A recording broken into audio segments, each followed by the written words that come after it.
After 8 years of marriage, I still felt lucky to be with her. That feeling was about to change forever. "God, look at them," said a voice beside me. I turned to see Chloe Martinez, Nina's colleague from the marketing department. 29 years old with bleached blonde hair and the kind of confidence that came from never being told no, Chloe was holding a martini and staring across the dance floor with undisguised disgust. "Look at who?" I asked, though I was pretty sure I knew. "Your wife and our beloved CEO," Chloe said, taking a long sip.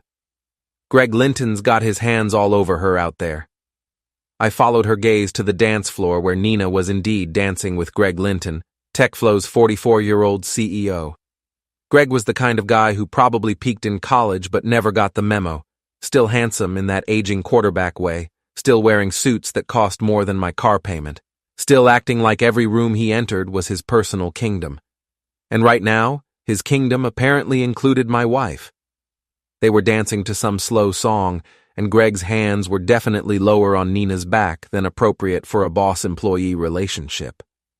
Nina was smiling up at him, her hand resting on his chest in a way that made my stomach clench.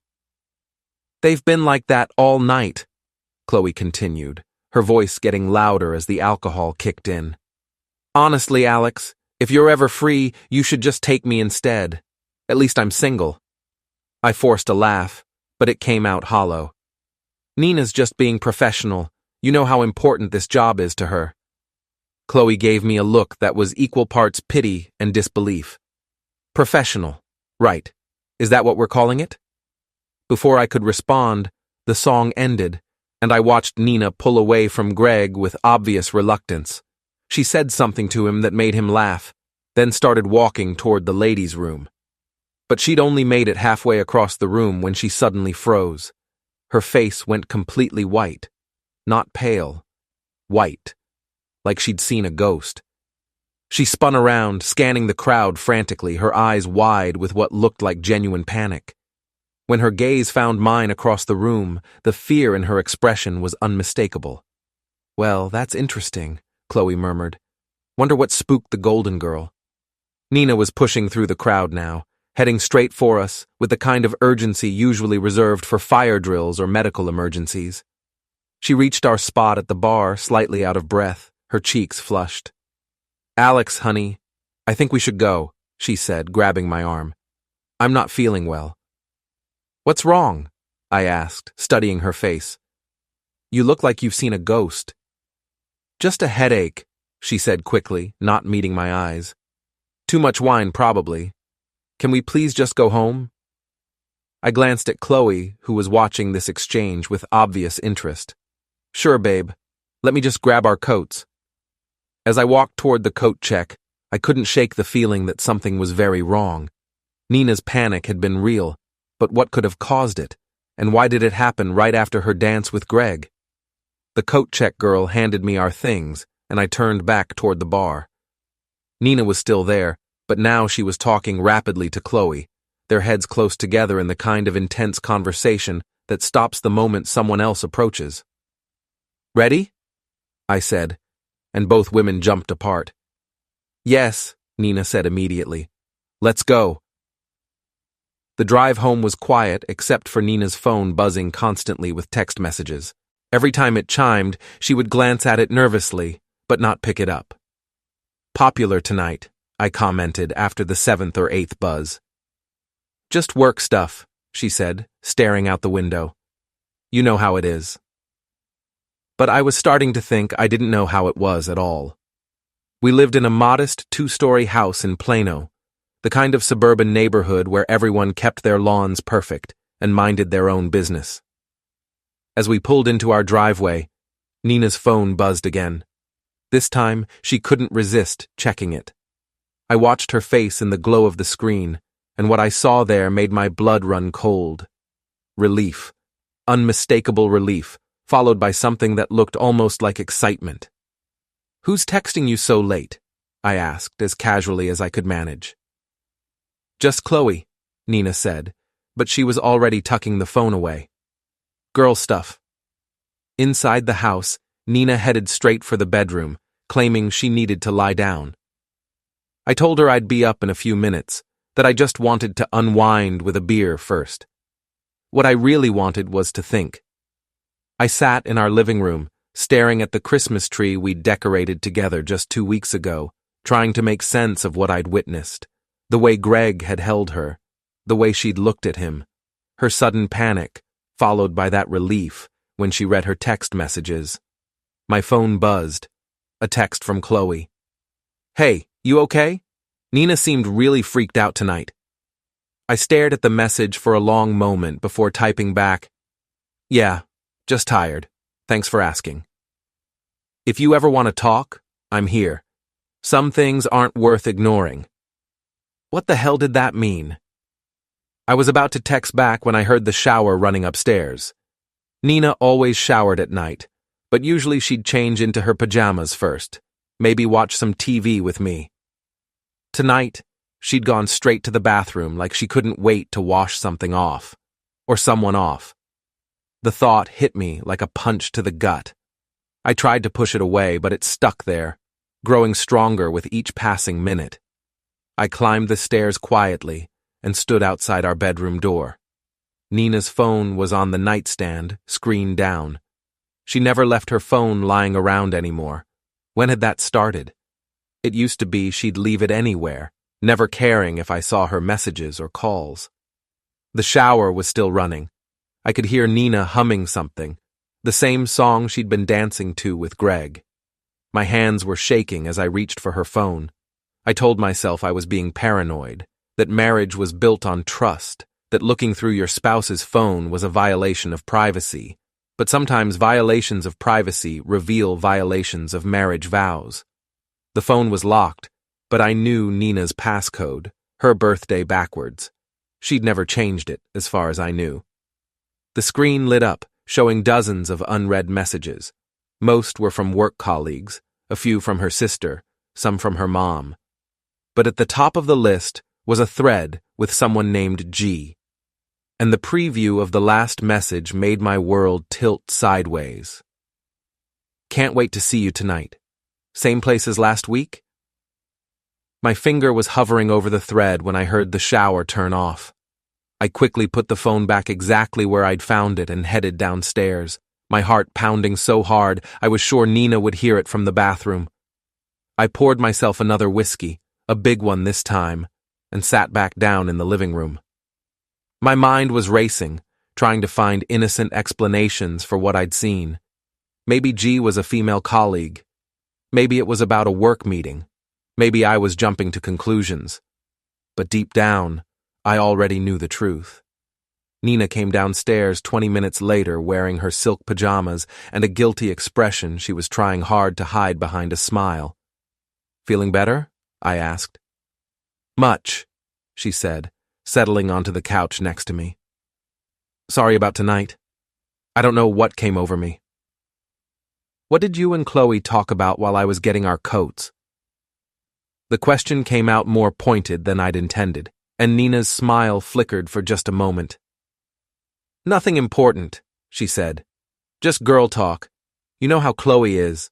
She loves her gossip." "What kind of gossip?" Nina was quiet for a long moment, and I could practically see her choosing her words carefully. "Office stuff," she finally said. "Who's sleeping with who, that sort of thing. You wouldn't be interested." But I was very interested, especially in who was sleeping with who. We sat in silence for a while, watching some late-night talk show neither of us was really paying attention to. Nina kept checking her phone, and each time she did, that little smile would creep across her face. Finally, she yawned dramatically and announced she was going to bed. She kissed me goodnight, a quick, perfunctory kiss that felt more like a dismissal than affection, and headed upstairs. I waited until I heard our bedroom door close, then pulled out my own phone and opened my text thread with Chloe. "You said some things aren't worth ignoring. What did you mean?" The response came back almost immediately, like she'd been waiting for me to ask. "Meet me for coffee tomorrow. Starbucks on Main Street, 10 a.m. There are things you need to know." I stared at that message for a long time, knowing that once I showed up to that coffee meeting, There would be no going back. Whatever Chloe had to tell me would change everything. But as I sat there in my living room, listening to my wife moving around upstairs and probably texting her mysterious G, I realized everything had already changed. I just hadn't admitted it to myself yet. I finished my whiskey and headed upstairs. Nina was already in bed, her phone plugged in on the nightstand, screen down as always now. She appeared to be asleep, but her breathing was too controlled, too careful. I brushed my teeth and climbed into bed beside her, staring at the ceiling in the dark. Next to me, Nina shifted restlessly, and I caught a whiff of her perfume, the expensive stuff she usually saved for special occasions. She'd worn it to the company party. She'd worn it to dance with Greg Linton, and now she was wearing it to bed, like she was trying to hold on to something, or someone. I closed my eyes and tried to sleep, but my mind kept replaying the events of the evening, the dance, the panic, the relief when she read that text message, the shower, the lies. Tomorrow, I would meet Chloe and learn the truth. Tonight, I would lie next to my wife and pretend I didn't already know what that truth would be. Outside, it started to rain, the drops hitting our bedroom window like tears I wasn't ready to shed yet. I barely slept that night. Every time I started to drift off, I'd hear Nina's phone buzz with another message, and I'd lie there wondering who was texting my wife at 2 a.m. By the time my alarm went off at 7, I felt like I'd been hit by a truck. Nina was already up, standing in front of our bathroom mirror applying makeup with the kind of care usually reserved for special occasions. She was wearing a dress I'd never seen before, navy blue, fitted, expensive looking. "New dress?" I asked, trying to keep my voice casual. "This old thing?" she said without looking at me. "I've had it forever." Another lie. I was starting to keep track. "Big day at work?" "Board meeting," she said, finally turning to face me. "Greg wants the whole team looking professional." "Greg? Of course. Will you be home for dinner?" "Probably late," she said, grabbing her purse. "Don't wait up." She kissed me goodbye, another one of those quick, dismissive kisses, and was out the door before I could ask any more questions. I got ready for work on autopilot, my mind already focused on my 10 o'clock meeting with Chloe. I'm an IT consultant, which means I spend most of my time fixing other people's technology problems and pretending to care about their server issues. Today, I had 3 client meetings scheduled, but I knew I wouldn't be able to concentrate on any of them. The morning dragged by. I sat through a presentation about network security upgrades, nodded at appropriate intervals during a discussion about cloud storage solutions, and somehow managed to troubleshoot a printer problem without screaming. But the whole time, my mind was elsewhere. At 9:45, I told my assistant I was taking an early lunch and drove to the Starbucks on Main Street. Chloe was already there, sitting in a corner booth with a large coffee and a grim expression. She'd traded her party dress for jeans and a sweater, but she still looked like she hadn't slept much either. "Thanks for coming," she said as I sat down across from her. "Thanks for whatever this is," I replied, though I'm not sure I want to hear it. "You need to hear it," Chloe said firmly. "Alex, your wife is having an affair." Even though I'd suspected it, hearing the words out loud hit me like a physical blow. I sat back in my chair, staring at her. "With Greg Linton," she continued. "It's been going on for months." "How do you know?" Chloe pulled out her phone and showed me a series of photos. Nina and Greg in the parking garage at work, standing too close. Nina and Greg at a restaurant I didn't recognize, holding hands across the table. Nina and Greg entering what looked like a hotel. "When were these taken?" I asked, my voice barely above a whisper. "Last week. The week before. I've been documenting it for a while now." Chloe put her phone away and leaned forward. "Alex, everyone at work knows. Everyone except you. Why didn't you tell me sooner? Would you have believed me, without proof?" She had a point. "Besides, I kept hoping it would burn out on its own. Office affairs usually do. But this is different. Different how? They're not trying to hide it anymore. Yesterday I saw them in the conference room after hours. The blinds were closed, but... She trailed off, shaking her head. Let's just say they weren't discussing quarterly reports. I felt sick. Actually physically sick, like I might throw up right there in the middle of Starbucks. There's more, Chloe said gently. Greg's been promoting Nina, giving her raises, putting her on high-profile projects. She's basically his second-in-command now, and everyone knows why. She told me she earned those promotions. I'm sure she did, just not the way she told you. I stared out the window, watching people walk by on the sidewalk, living their normal lives with their normal problems. I envied them. Why are you telling me this? I asked finally. Chloe was quiet for a moment, stirring her coffee absently. Because you're a good guy, Alex. And because Nina's been bragging about how clueless you are. She thinks she's so smart, playing you while she climbs the corporate ladder on her back. That stung worse than anything else she'd said. What am I supposed to do with this information?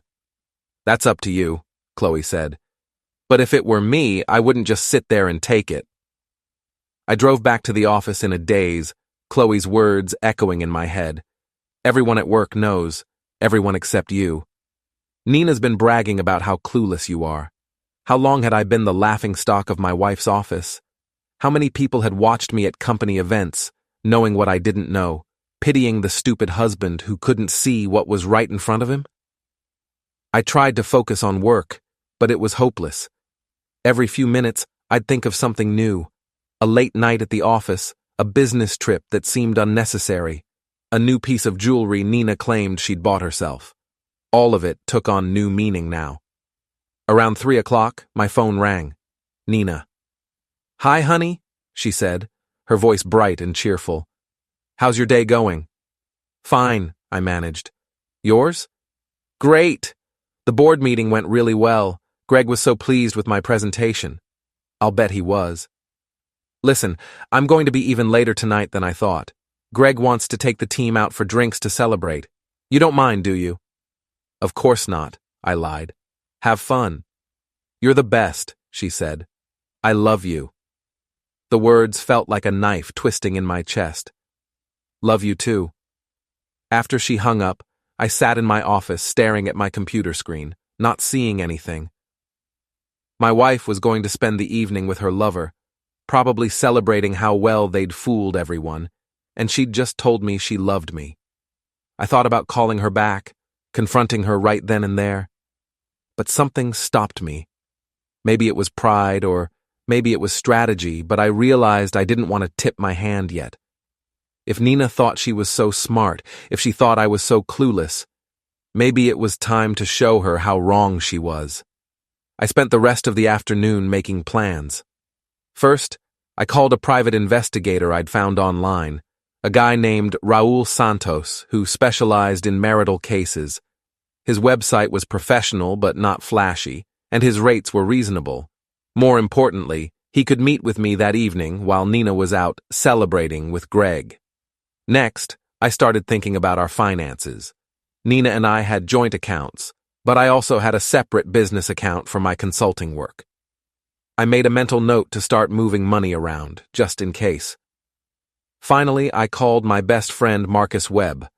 Marcus and I had been friends since college, and he was one of the few people I trusted completely. He was also a bartender at a popular downtown restaurant, which meant he was good at listening to people's problems and even better at keeping secrets. Alex, what's up? Marcus answered on the second ring. Are you working tonight? Yeah, why? You want to come in for a drink? Maybe. Nina's working late again. There was a pause. Marcus knew Nina's work schedule almost as well as I did, and he knew how often she'd been working late recently. Everything okay, man? Can we talk tonight, after you get off work? Of course. Meet me at the bar around 11. I'll make sure we have some privacy. At 6 o'clock, I left the office and drove to a small cafe near downtown to meet Raul Santos. He was a compact man in his 50s, with graying hair and the kind of steady gaze that probably made cheating spouses very nervous. "Mr. Franklin," he said, shaking my hand, "I understand you're having some marital concerns." I told him everything: the company party, the text messages, my conversation with Chloe, the photos she'd shown me. Raoul listened without interrupting, occasionally taking notes in a small notebook. "How long do you think this has been going on?" he asked when I finished. "Months, according to Chloe, maybe longer."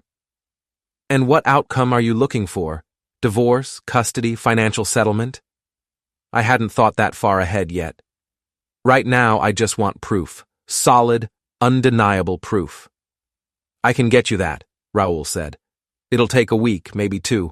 I'll need photos, documentation, maybe some financial records if they're spending company money on their affair. Whatever it takes." We discussed his fees, expensive but not unreasonable, and I wrote him a check from my business account. As I handed it over, I felt like I was crossing a line I could never uncross. "One more thing," Raoul said as we stood to leave. "Don't change your behavior at home. Don't confront your wife. Don't let on that you know anything. The moment she realizes you're onto her, she'll get careful, and careful people are harder to catch." "I understand." "And Mr. Franklin, I'm sorry. I know this isn't easy." It wasn't easy. It was the hardest thing I'd ever done. I drove home to our empty house and sat in the living room, staring at our wedding photos on the mantel. Had Nina been lying even then? Had she ever really loved me, or had I just been a convenient placeholder until someone better came along? My phone buzzed with a text from Nina. "Having so much fun. Greg knows all the best places. Don't wait up." I stared at that message for a long time, memorizing every word. Then I screenshot it and saved it to a new folder on my phone labeled Evidence. At 11 o'clock, I drove to Marcus's restaurant. The dinner crowd had cleared out, and he was wiping down the bar when I walked in. He took one look at my face and poured me a double whiskey without being asked. "Talk to me," he said. So I did. I told him everything, just like I'd told Raoul. But this time it was harder because Marcus had been at our wedding. He'd been Nina's friend too, or so I'd thought. "Jesus, Alex," he said when I finished. "I'm so sorry, man." "Did you know?" Marcus hesitated, and I could see him wrestling with something. "Did you know?" I asked again, more firmly. "I suspected," he admitted. "The last few times you guys came in here, she was always on her phone, always distracted, and there were a couple of times when she came in without you, with some guy in a suit. I didn't think much of it at first. Could have been a work colleague, you know. But the way they were looking at each other, another person who'd known before I did. How many were there? Why didn't you say anything? What was I supposed to say? Hey, Alex, I think your wife might be cheating based on a feeling I had. You would have told me I was crazy." He was right. I would have. "What are you going to do?" Marcus asked. "I don't know yet, but I'm not going to just roll over and take it." Marcus refilled my glass. "Whatever you decide, I've got your back." I stayed at the bar until almost 1 in the morning, drinking whiskey and planning my next moves. When I finally got home, Nina's car was in the driveway, and the house was dark except for the porch light she'd left on for me. I found her in bed, apparently asleep, but I caught the faint scent of men's cologne on her skin, not mine. I brushed my teeth quietly and climbed into bed beside her, careful not to wake her up. In the darkness, I could hear her breathing, steady and peaceful. She was sleeping the sleep of someone without a guilty conscience, or someone who'd gotten very good at compartmentalizing her lies. Tomorrow, Raoul would start gathering evidence. Tomorrow, I would start building my case. Tonight, I would lie next to my cheating wife and plan her downfall. But first, I had one more text message to send. I pulled out my phone and typed, "Chloe, thank you for telling me the truth. I owe you one." Her response came back immediately. "You don't owe me anything. Just don't let her get away with it." I smiled in the darkness. Nina thought she was so smart, thought she had everyone fooled. But she'd made one crucial mistake. She'd underestimated me. That was going to cost her everything. The next 2 weeks were the longest of my life. I had to pretend everything was normal while Raoul gathered evidence and I prepared for war. Every morning, I kissed Nina goodbye and told her I loved her. Every evening, I listened to her lies about late meetings and team dinners. Every night, I lay beside her and planned my revenge.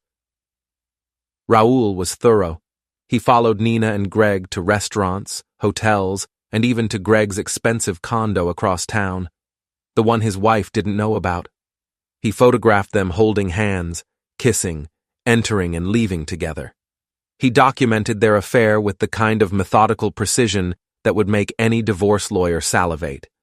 But I wasn't thinking about divorce lawyers yet. I was thinking about something much more satisfying. On a Thursday morning, exactly 2 weeks after my coffee meeting with Chloe, Raoul called me with an update. "I've got enough evidence to sink a battleship," he said. "Photos, video, financial records showing Greg's been paying for hotel rooms and dinners on the company credit card. When do you want to meet?" "Tonight. Nina's got another late meeting." We met at the same cafe as before. Raoul spread the evidence across the table like a prosecutor laying out his case. The photos were damning. Nina and Greg weren't just having an affair, they were flaunting it. In one picture, they were kissing in the parking lot of Nina's office building in broad daylight. In another, they were entering the Ritz-Carlton downtown, Greg's hand on Nina's lower back in a gesture of obvious possession. "This one's my favorite," Raoul said, sliding a photo across the table. It showed Nina and Greg at an expensive steakhouse, Nina wearing the diamond earrings she'd told me she'd bought herself for her birthday. Greg was leaning across the table, feeding her a bite of dessert, and both of them were laughing like they didn't have a care in the world. "When was this taken?" "Last Tuesday, the night she told you she was working late on the Morrison project."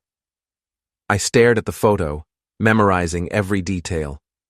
Nina looked happier than I'd seen her in months. Happier than she'd looked with me in months. "There's more," Raoul continued, pulling out a manila folder. "Financial records. Greg's been using company funds to pay for their little romantic getaways. Hotel rooms, expensive dinners, even a weekend trip to Austin last month. Remember when Nina said she was going to that project management conference?" I remembered. She'd come back with stories about boring seminars and networking events. Apparently, she'd been networking in Greg's hotel room. "Is this enough?" I asked. "More than enough. But Alex, what exactly are you planning to do with this information?" That was the question I'd been wrestling with for 2 weeks. I could confront Nina, demand a divorce, take her for half of everything in court. But that felt too easy, too clean. Nina had humiliated me, made me look like a fool in front of her colleagues, bragged about how clueless I was. She deserved worse than a simple divorce. She deserved to be destroyed. "I'm still working on that," I told Raoul. The next morning, Nina was getting ready for work when her phone rang. She glanced at the caller ID and her face lit up. "I have to take this," she said, stepping into the bathroom and closing the door. I could hear her voice through the thin door, but not the words. The tone, though, that was unmistakable. Flirty, intimate, the voice she used to use with me. When she came out, she was practically glowing. "Good news?" I asked. "Great news," she said, kissing me on the cheek. "Greg's sending me to the Dallas Tech Conference next week. It's a huge opportunity." "Congratulations. Will you be staying downtown?" "Yeah, at the Marriott. 3 days of seminars and networking events." She was already mentally packing, I could tell. This could really boost my career. I'll bet it could. After Nina left for work, I called Raoul. "The Dallas Tech Conference," I said. "Are you familiar with it?" "Sure. Big corporate event, lots of out-of-town executives." "Why?" "Nina's going next week. Want to bet she's not going alone?" "I'll look into it." That afternoon, Chloe texted me, "Coffee? I have updates." We met at the same Starbucks as before. Chloe looked tired, stressed, like she'd been carrying a heavy burden.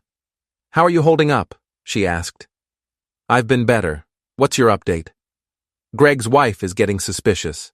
Madeline showed up at the office yesterday, unannounced. She never does that. And she was asking a lot of questions about Nina. This was interesting. What kind of questions? About her role in the company, about why she's been working so much overtime, about the business trips. Sheila from HR was fielding most of the questions, and you know Sheila. She can't keep her mouth shut about anything. Sheila Rodriguez was TechFlow's HR director and the biggest gossip in the company. If Madeline Linton was asking questions, the whole office would know about it by the end of the week. There's something else, Chloe continued. Nina's been bragging about the conference next week. She's telling everyone it's a sign that Greg sees her as executive material. Executive material, right. Alex, I think they're planning something big. Like maybe Greg's going to leave his wife and promote Nina to a VP position. She's been acting like she's already won the lottery. That night, I confronted Nina about the conference. So this Dallas Tech conference, I said over dinner. Big deal? Huge, Nina said, her eyes sparkling. Greg says it could change everything for me. He's introducing me to some major players in the industry. He's going to? Of course. He's giving the keynote address. She reached across the table and squeezed my hand. Alex, this could be it. This could be my big break. I squeezed back, smiling. I'm so proud of you, honey. You've worked so hard for this. I have, haven't I? She said. And for a moment, I saw a flicker of something that might have been guilt, but it passed quickly. I just want you to know that everything I'm doing for us, for our future. Our future. The irony was almost too much to bear. That weekend, I visited my neighbor, Mrs. Devlin. She was 75 years old, lived alone since her husband died, and knew everything that happened in our neighborhood. She was also the kind of person who noticed when people's routines changed. Alex, dear, she said, inviting me in for coffee. How are you holding up? I'm fine, Mrs. Devlin. Why do you ask? Well, it's just that Nina's been coming and going at such odd hours lately, and that expensive car that's been parked in your driveway a few times, I couldn't help but notice it's not yours. Mrs. Devlin didn't miss much. What kind of car? A Range Rover. Silver. Very fancy. The driver usually stays for about an hour, then leaves. I hope everything's all right. Greg had been to my house. He'd been in my driveway, probably in my living room, maybe even in my bedroom. The thought made me physically ill. Everything's fine, I lied. Just work stuff. Of course, dear. I didn't mean to pry. But I was glad she had pried. It was another piece of evidence, another nail in Nina's coffin. On Monday, Raoul called with more information about the conference. Greg Linton is registered for the Dallas Tech conference, he said. Presidential suite at the Marriott. Your wife is registered too, but here's the interesting part. Her room is on the same floor, just 3 doors down. Convenient. It gets better. I checked with my contact at the hotel. Greg's been staying in that same suite for the past 6 months. Always the same dates, always with a business associate in a nearby room. Want to guess who the business associate is? I didn't need to guess. They've been doing this for months, Alex. This isn't just an affair, it's a whole second relationship. That night, Nina packed for her trip with the kind of care usually reserved for honeymoons. She tried on 3 different outfits, spent an hour on her makeup, and packed lingerie I hadn't seen in years. You're really going all out for this conference, I observed. First impressions matter, she said, admiring herself in the mirror. Greg says the people I'm meeting could change my whole career. I'm sure they could. She kissed me goodbye the next morning, a real kiss this time, full of excitement and anticipation. I'll call you tonight, she said. Wish me luck. Good luck, honey. I hope you get everything you deserve. And I meant it. She was going to get exactly what she deserved. After Nina left, I called in sick to work and spent the day making preparations. I had 3 days while she was at the conference, 3 days to set everything in motion. First, I called Marcus. Remember when you said you had my back? Always, man. What do you need? I need you to help me ruin some lives. Marcus was quiet for a moment. I'm listening. Can you get into the hotel's computer system? I know you've got friends in IT. Probably. What are you thinking?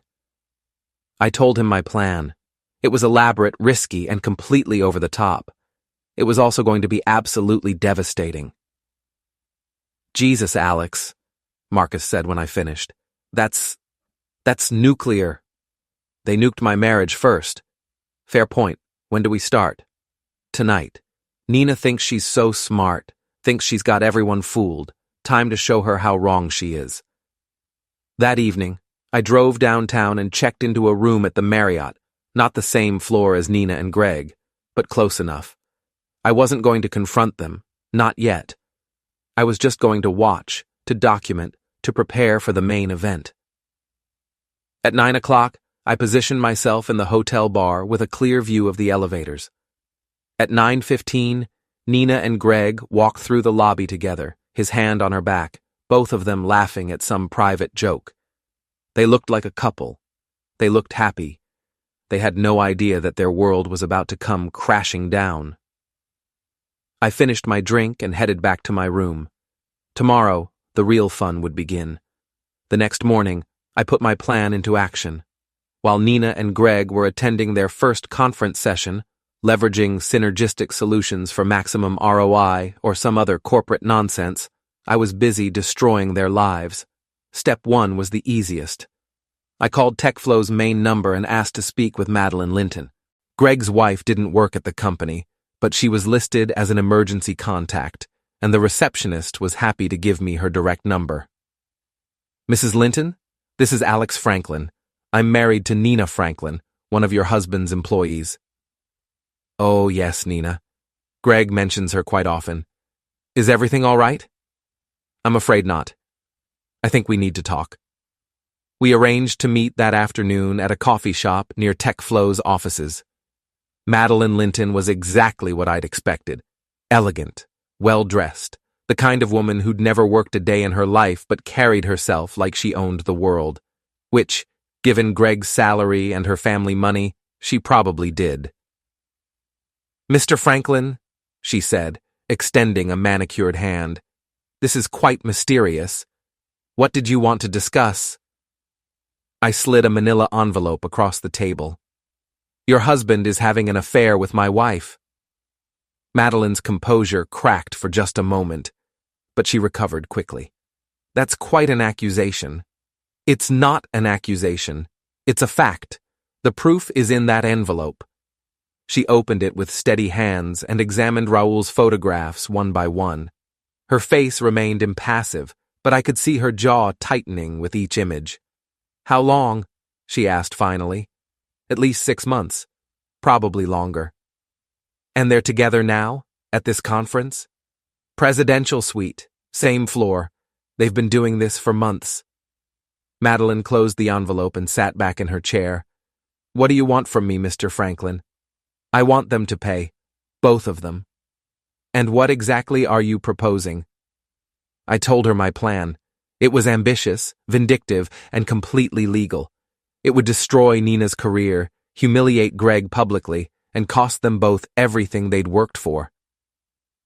Madeline listened without interrupting, her expression growing more interested with each detail. You know, she said when I finished, I've been married to Greg for 15 years. This isn't his first affair, but it's the first time he's been stupid enough to conduct it so publicly. And using company funds, she shook her head. That's embezzlement. Will you help me? Mr. Franklin, I'm going to do more than help you. I'm going to enjoy this. Step 2 involved Marcus and his computer skills. That evening, while Nina was texting me about her amazing day of networking, Marcus was hacking into the hotel's internal system. I'm in, he said, calling me from his laptop. What do you want me to do? Can you access their room service orders, phone records, anything that proves they're together? Better than that. I can access their keycard logs. Every time they swipe into each other's rooms, it gets recorded. Perfect. Send me everything. Within an hour, I had a complete record of Nina and Greg's hotel activities. They'd been swiping in and out of each other's rooms constantly, sometimes staying for hours, sometimes just for quick visits. The timeline painted a clear picture of a couple conducting a very intimate relationship. Step 3 was where things got interesting. I called Sheila Rodriguez at home. As TechFlow's HR director, Sheila was responsible for investigating workplace misconduct. She was also the biggest gossip in the company, which made her perfect for my purposes. Sheila, this is Alex Franklin, Nina's husband. I need to report a serious HR violation. Alex? What kind of violation? Sexual harassment, abuse of power, embezzlement, take your pick. I spent the next hour detailing Greg and Nina's affair, providing dates, locations, and financial evidence of company funds being used for personal expenses. Sheila was practically salivating by the time I finished. This is huge, she said. If even half of this is true, Greg could be fired. Nina, too. It's all true. I have documentation. Can you come in tomorrow? I'll need to see everything. I'll be there first thing in the morning. That night, Nina called me from the hotel. Hi, honey, she said, sounding slightly breathless. How was your day? Productive? How's the conference? Amazing. Greg introduced me to some incredible people today. I think I might have a real shot at that VP position. In the background, I could hear a man's voice, Greg's voice, saying something I couldn't make out. Sorry, Nina said. Greg's just reviewing tomorrow's schedule with me. We're going to be in meetings all day. Sounds intense. It is, but it's so worth it. Alex, I think this trip is going to change everything for us. She was right about that.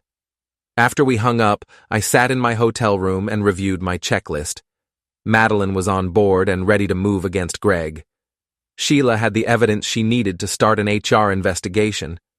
Marcus had the technical proof of their hotel activities. Everything was falling into place. But I wasn't done yet.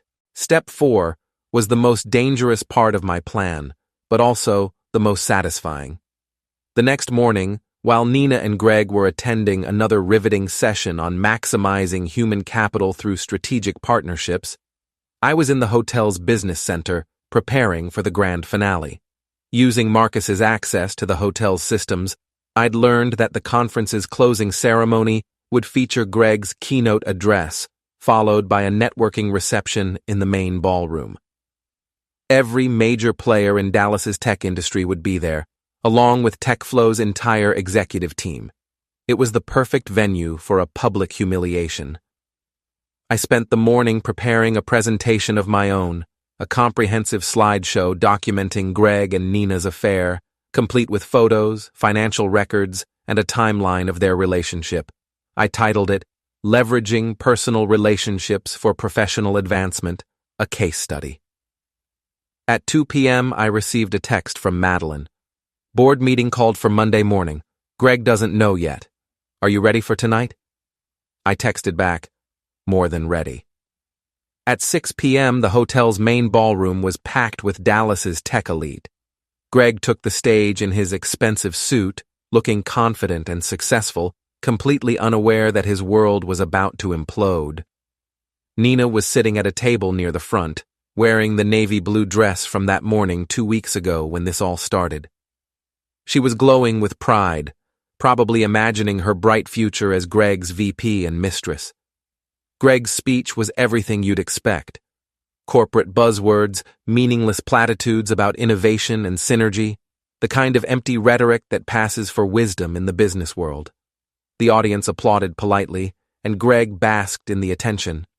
And now, he concluded, I'd like to invite everyone to join us for the networking reception. Thank you all for making this conference such a tremendous success. More applause. Greg stepped down from the podium, and the audience began to mill around, heading toward the reception area. That's when I made my move. I approached the AV technician who was packing up the presentation equipment. Excuse me, I said, flashing the hotel business card I'd printed that morning. Mr. Linton asked me to set up one more presentation, something about a special announcement. The technician looked confused but shrugged. Sure, no problem. You need help with the setup? I've got it, thanks. Within minutes, I had my laptop connected to the ballroom's projection system. The screen that had just displayed Greg's corporate presentation now showed the title slide of my own. Leveraging Personal Relationships for Professional Advancement, a Case Study. I found the ballroom's microphone and tapped it to get everyone's attention. Ladies and gentlemen, I announced, my voice carrying across the room. Before we begin the reception, I have a special presentation about leadership and ethics in the modern workplace. The crowd turned toward the screen, curious. Greg looked confused but not alarmed, yet. Nina was frowning, probably wondering why someone was interrupting her moment of triumph. I clicked to the first slide, a photo of Greg and Nina kissing in the TechFlow parking lot. The reaction was immediate and electric. Gasps, murmurs, the sound of champagne glasses being set down hastily. Greg went white. Nina looked like she was going to faint. This presentation, I continued, explores how some professionals leverage personal relationships to advance their careers, often at the expense of company resources and professional ethics. Click. Another photo. Greg and Nina entering the Ritz-Carlton. As you can see, the subjects of our case study have been conducting extensive research into the intersection of personal and professional relationships. The murmurs were getting louder now. People were pulling out their phones, taking pictures of the screen, recording videos. In the social media age, Greg and Nina's humiliation would be preserved forever. Click. Financial records showing company funds used for hotel rooms and dinners.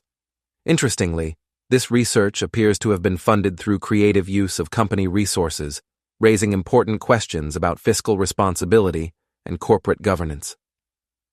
Greg was trying to push through the crowd toward the AV equipment, but people kept stopping him, asking questions, demanding explanations. Nina had disappeared entirely, probably fled to the bathroom or the parking lot. Click. The hotel keycard logs showing Nina and Greg's room visits.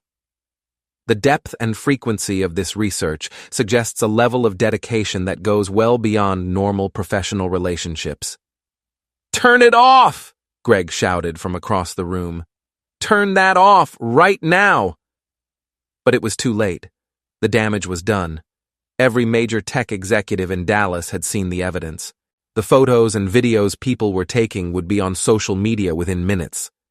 Greg's career was over, Nina's reputation was destroyed, and their affair was now public knowledge. I clicked to my final slide, a simple message that read, "Questions." The ballroom erupted in chaos. People were shouting, phones were ringing, and Greg was pushing desperately toward the exit. I calmly packed up my laptop and walked out through the crowd, invisible in the confusion I'd created. In the hotel lobby, I found Nina sitting on a couch, crying into her hands. She looked up when she saw me, her face streaked with mascara. "Alex, what are you doing here? Did you do this?" "Hi, honey," I said, sitting down beside her. "How was your day of networking?" She stared at me in shock, finally understanding. "You knew. You've known all along." "I've known for weeks. The question is, what are you going to do now?" "Alex, I can explain." "No need. I think your presentation spoke for itself." Nina broke down completely then, sobbing uncontrollably in the hotel lobby while curious conference attendees walked by, some recognizing her from the photos they'd just seen. I stood up and looked down at my wife, my soon-to-be ex-wife, one last time. "By the way," I said, "Madeline Linton sends her regards. Oh, and Sheila from HR wants to see you first thing Monday morning. Something about a misconduct investigation." I walked away, leaving Nina crying on the couch, her bright future in ruins. Outside, it was starting to rain again, just like the night this all began. But this time, I was the one walking away with a smile. The war wasn't over yet, but I'd just won the biggest battle. The fallout from the conference was swift and devastating. By Monday morning, videos of my presentation were trending on LinkedIn, Twitter, and every major social media platform. Gawker TechFlow scandal became a hashtag, and Greg and Nina became the poster couple for workplace misconduct. I didn't go into work that Monday. Instead, I sat in my home office, watching my phone blow up with calls and messages from friends, colleagues, and reporters who'd somehow gotten my number. I ignored most of them, but I did answer when Marcus called. "Dude," he said, "you're famous. That video has like 500,000 views already." Good or bad famous? Depends on your perspective. Most people are calling you a hero for exposing corporate corruption. Others think you went too far. What do you think? I think Greg and Nina had it coming. But Alex, you might want to lay low for a while. This is big news, and big news attracts attention you might not want. He was right, but I was past caring about unwanted attention. Nina had humiliated me for months, made me look like a fool, bragged about how clueless I was. A little public scrutiny seemed like a fair trade for watching her world burn. At 10 a.m., Sheila Rodriguez called. "Alex, I need you to come in today. The board is meeting this afternoon, and they want to hear your testimony about Greg's misconduct." "Will Nina be there?" "Nina's been suspended pending investigation. She won't be in the building." I drove to TechFlow's offices, feeling like I was walking into a war zone. The parking lot was full of news vans, and reporters were interviewing employees as they arrived for work. I managed to slip in through a side entrance, but not before someone with a camera spotted me. "Mr. Franklin, how long did you know about your wife's affair? Do you plan to file for divorce?" I ignored the questions and made it inside, where Sheila was waiting for me. "This is insane," she said, leading me toward the conference room. "I've been in HR for 20 years, and I've never seen anything like this. How's the board taking it?" "They're furious. Greg's been suspended too, obviously. The company's stock dropped 15% this morning. The board is talking about a complete leadership restructure." The board meeting was exactly what I'd expected. A room full of angry executives trying to figure out how to contain the damage. I spent 2 hours walking them through everything I'd discovered, providing documentation for every claim. "Mr. Franklin," said the board chairman, a stern man in his 60s, "we appreciate you bringing this to our attention, but we have to ask, why didn't you come to us first? Why the public spectacle?" "Because," I said, "my wife and your CEO didn't just have an affair. They humiliated me, used company resources for personal gain, and created a hostile work environment for everyone who had to watch their inappropriate relationship. They deserved public consequences for their public behavior." The board members exchanged glances. I could tell some of them agreed with me, while others thought I'd gone too far. "What outcome are you looking for?" asked another board member. "I want them both fired. I want the company to acknowledge that what they did was wrong. And I want assurance that this kind of behavior won't be tolerated in the future." "And if we don't agree to those terms?" I smiled. "Then I'll be happy to discuss this situation with the reporters outside." The board voted unanimously to terminate Greg and Nina's employment, effective immediately. When I left TechFlow that afternoon, the reporters were waiting for me again. This time, I decided to give them what they wanted. "Mr. Franklin, what's your response to people who say you went too far?" My response is this: when someone betrays your trust, humiliates you publicly, and uses their position of power to conduct an inappropriate relationship, there should be consequences. I simply made sure those consequences were proportional to the offense. Will you be filing for divorce? That's between me and my lawyer. Do you have any regrets about how you handled this situation? I paused, considering the question. My only regret is that I trusted my wife for as long as I did. Everything else, I'd do exactly the same way. The interview aired on the local news that evening. By Tuesday morning, I was getting calls from national media outlets, book agents, and even a few Hollywood producers who thought my story would make a good movie. But the person I most wanted to hear from was the one person who hadn't called, Nina.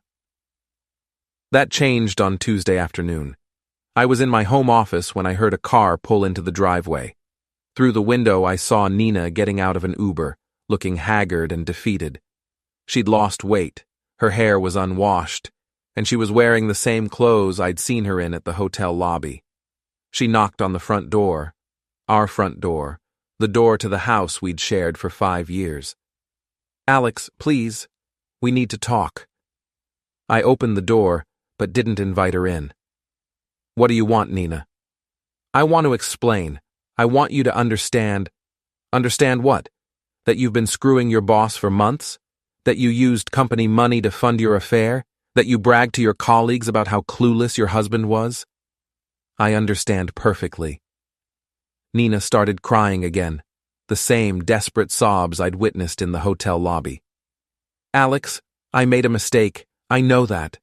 But what you did, destroying my career, humiliating me in front of everyone, that was cruel." "Cruel?" I laughed, but there was no humor in it. "You want to talk about cruel? Cruel is finding out your wife is cheating from her colleague. Cruel is lying next to you every night while you texted your lover. Cruel is watching you pack lingerie for a business trip to spend with another man." "I never meant for it to happen," she said. It just did. For months, Nina. This didn't just happen. You made it happen over and over again." She wiped her eyes and tried to compose herself. "What do you want from me? An apology? You have it. I'm sorry, Alex. I'm sorrier than you'll ever know." "I don't want your apology. I want you to understand that actions have consequences. You chose to have an affair. You chose to lie to me. You chose to humiliate me. I simply chose to make sure everyone knew what kind of person you really are." "So what now? We get divorced and never speak again?" "That's up to you. But if you think I'm going to make this easy for you, you're wrong. You destroyed our marriage, Nina. I'm just returning the favor." Nina stared at me for a long moment, and I could see her trying to process this new version of her husband, the one who fought back instead of just taking whatever she dished out.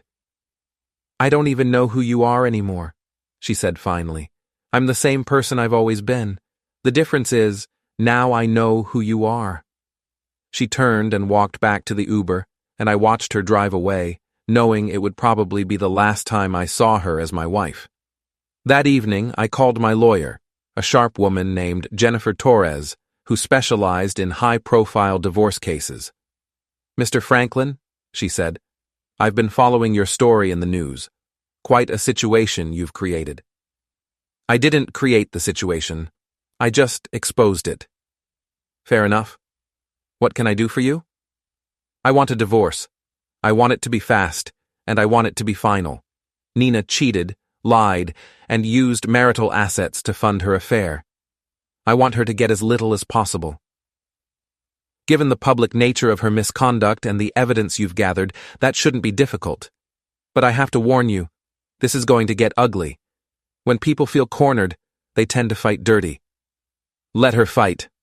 I'm ready for whatever she throws at me." I was about to find out just how dirty Nina could fight. The next morning, I woke up to find my front yard full of reporters again. But this time, they weren't there because of the TechFlow scandal. "Mr. Franklin!" one of them shouted as I stepped outside to get my newspaper. "What's your response to your wife's allegations of domestic abuse?" I froze. "What allegations?" "Nina Franklin filed a police report yesterday claiming you've been physically and emotionally abusive throughout your marriage.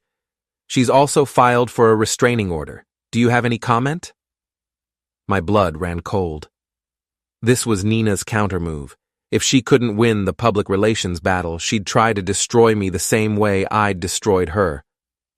I went back inside and immediately called Jennifer Torres. "I saw the news," she said before I could speak. "This is exactly what I was worried about. False abuse allegations are a common tactic in high-profile divorces. They're completely false. I never laid a hand on Nina.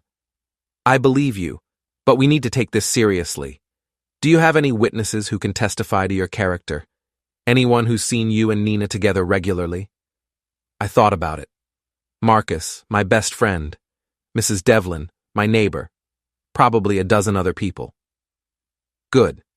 Start making a list. We're going to need character witnesses, and we're going to need them fast. The restraining order hearing was scheduled for Friday morning. Until then, I wasn't allowed within 500 feet of Nina, which meant I couldn't go to certain restaurants, couldn't visit certain friends, and couldn't even drive down certain streets. But I could still wage war from a distance. I spent the rest of the week gathering my own evidence, text messages showing Nina's loving and normal behavior right up until the conference, photos of us together at social events where I looked relaxed and happy, testimonials from friends and neighbors who'd never seen any sign of abuse. More importantly, I had Marcus pull the security footage from his restaurant, showing Nina and me having dinner together just 2 weeks before she filed her allegations. In the video, we were holding hands, laughing, acting like a normal couple. It was hardly the behavior of an abuse victim. The hearing was a disaster. For Nina. Her lawyer, a slick man in an expensive suit, tried to paint me as a controlling, manipulative husband who'd finally snapped when he discovered his wife's success. But Jennifer Torres tore that narrative apart, piece by piece. "Your Honor," Jennifer said, "the plaintiff filed these allegations only after her misconduct was exposed publicly, only after she was fired from her job, and only after her husband filed for divorce. The timing is suspicious, to say the least." She presented our evidence methodically. The security footage, the text messages, the character witnesses who testified that they'd never seen any sign of abuse or controlling behavior.